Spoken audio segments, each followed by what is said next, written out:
First of all, we will see cuts are on what types of pin. The cuts or splits are not on all the pin plugs, but it is on that 3 pin plugs which are made up of brass material.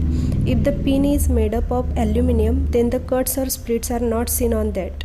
Sometimes we see the cuts on white pins also, because white material is the nickel material coated on the brass, that is yellow pin material. Nickel reduces the corrosion or rust on brass pin, and it also increases the strength.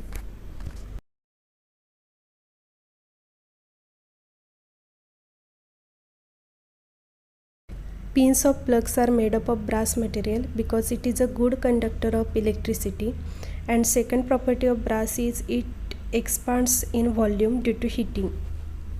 Then we will come to know why the splits or cuts on pins.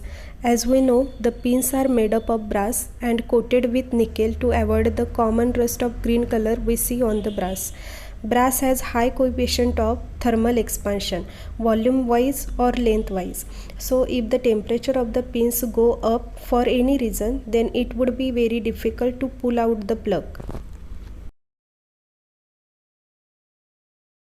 Because inside the socket we have copper collar in which the pin fits snugly, as well as the plastic sockets can get damaged due to thermal expansion. So the cuts or splits reduces the effect of volume expansion.